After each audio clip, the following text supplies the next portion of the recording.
The room smelled of old wood and cold metal. A single bulb flickered above his head. Its buzzing crawled into his ears like an insect that refused to die. His hands rested on the table. Calm on the surface, tight underneath. Across from him, the man breathed loudly.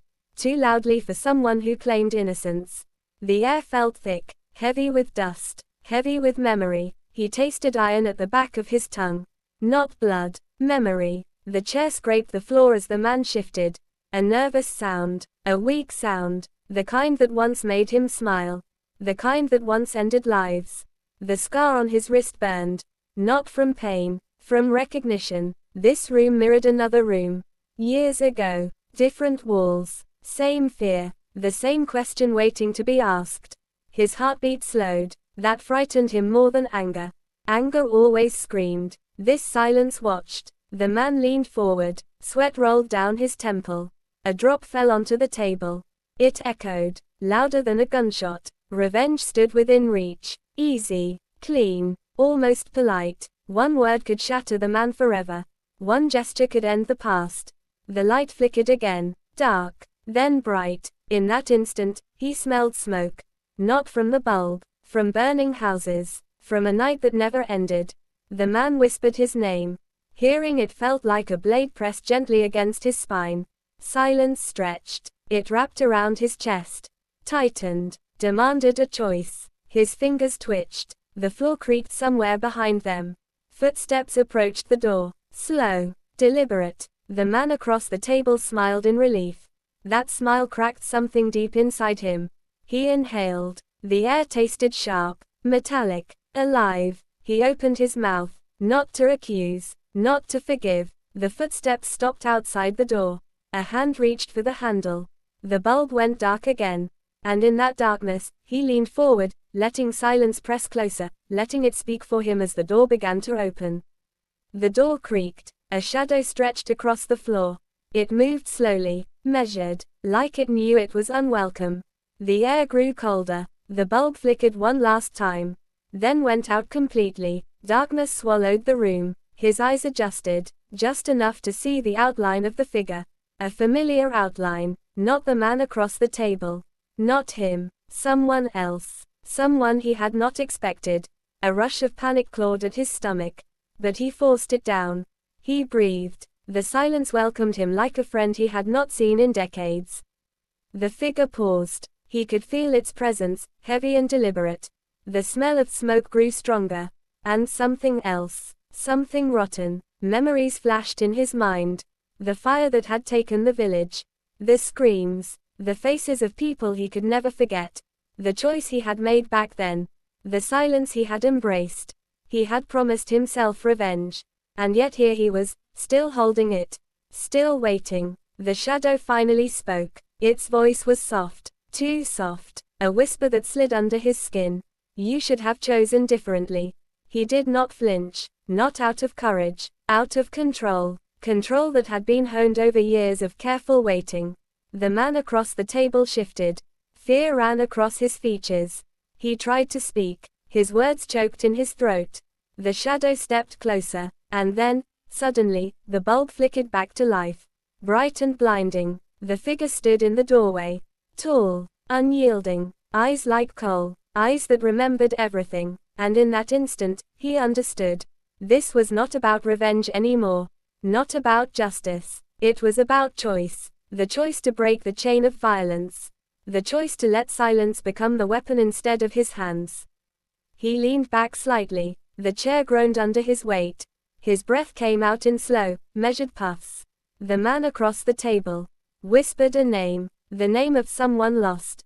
The name of someone who could never speak again. And something inside him cracked. Not anger. Not grief. But recognition. A profound, unsettling recognition. He saw the man for who he was.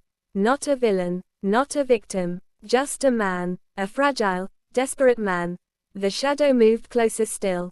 He could see now. It was not one figure. It was many. Faces layered upon faces. Silent eyes watching him. Waiting. Judging. The heat of the old fires returned in his mind. The burning houses. The smoke. The ash. And yet, there was a stillness beneath it all.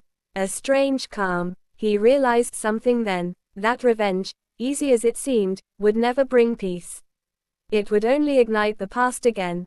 The shadow stopped just short of the table, and spoke again. Its voice was clearer now, filled with an almost human tone. Silence is harder than anger. He nodded slowly, because he understood, because he had lived it. The man across the table lowered his head. Fear rippled through him. He tried to apologize, but the words failed him. The shadow leaned closer, and for the first time, he saw his own reflection in those dark eyes. A reflection he had avoided for years. A reflection of choices made and paths untraveled. The room seemed to shrink. The air felt like it weighed a ton. The bulb flickered again, barely holding its light. The man across the table trembled. He could hear his heartbeat. A frantic, uneven rhythm. He realized how loud it sounded. And then the shadow was gone, as suddenly as it had appeared, leaving nothing but silence in its place. A silence thicker than stone. He exhaled, and let the weight of it settle on his shoulders. The man across the table looked up, eyes wide, expecting something, anything, but he gave nothing. No accusation, no revenge, only the quiet, impenetrable weight of his choice. Silence. And the man knew, somehow, that it was worse than any punishment he could endure. He understood that some wounds never healed, some fears never faded, and some choices were more powerful than any act of violence. Outside, the wind howled against the building. The room shivered, and still, he sat, watching, waiting, listening to the echoes of the past, knowing that revenge had been easy. But silence had been everything. The man across the table finally rose. His movements hesitant, shaky. He stepped toward the door, then paused, looking back once, and for a moment, their eyes met. A silent exchange. No words needed, no forgiveness given, no promises made, just understanding. The door closed behind him. The room fell into darkness again. But the silence remained. He leaned back in his chair, fingers brushing the cold wood. His heart beat steadily now. He realized that the hardest moments were not the ones of fire, or screams, or anger, but those in which he chose restraint, where the world expected him to lash out, to destroy, but he did not, and in that silence, he found a strange strength, stronger than rage, stronger than revenge, a power that no one could take, not even the past, not even the shadows. The room was empty now, yet it was full of everything he had refused to release. Memories, regrets, fears, and unspoken truths. And he sat there, alone, but not lonely, because he had chosen differently, because he had chosen silence. The weight of it pressed down, but it did not crush him. It reshaped him, made him sharper, and in that quiet, he understood something terrifying. Silence is not weakness. Silence is a weapon forged in restraint, patience, and understanding. And the world, for all its noise and chaos, could never withstand it. Not really, because silence never forgets, silence never betrays, silence waits, and tonight, he had chosen it. For the first time, he felt it. The calm before a storm. Not his storm, not yet, but one that he could summon, if ever needed, if ever demanded. And in the darkness, he smiled faintly, because he knew now that the hardest choice was also the most powerful. And power always whispers back, even when no one listens. The silence lingered long after the door had closed. The room no longer felt heavy. It felt alive with possibility. He leaned forward, resting his elbows on the table. The wood was cold beneath his hands. He closed his eyes. For a moment, he saw the past clearly.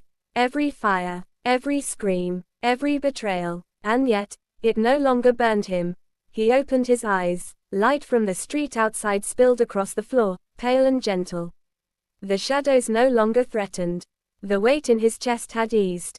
He realized that vengeance, though tempting, leaves nothing behind.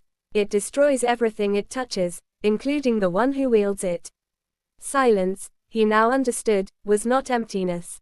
It was strength. It was choice. A quiet, unyielding power that no one could steal. The man across the table would live with fear. Not because of anger, not because of hatred, but because of the quiet he had been shown. And in that quiet, there was a lesson he would never forget. He stood slowly, feeling the weight of years lift from his shoulders. The air smelled faintly of smoke and cold metal, but it no longer frightened him. He walked to the window. Outside, the city moved on, unaware of the storms that had raged in one small room. He watched people pass, smiling faces, hurrying steps, the mundane rhythm of life. And he smiled too, not in triumph, not in victory, but in peace, because he had chosen differently, because he had chosen silence. And in that silence, he had found freedom. For the first time in years, he breathed without tension. The shadows of the past still lingered, but they no longer controlled him. They were memories, not masters. He stepped back from the window. The room was quiet, full of echoes and absence, yet full of promise. He walked to the door and opened it. The night was calm. The wind carried the scent of rain. Somewhere, distant thunder rumbled softly. He stepped outside. The air embraced him. The world awaited him, and for the first time in a long time, he felt ready. Not to fight, not to revenge, but to live. Silence had chosen him, guided him, and now, he would walk forward. Free, unshaken, and finally, at peace.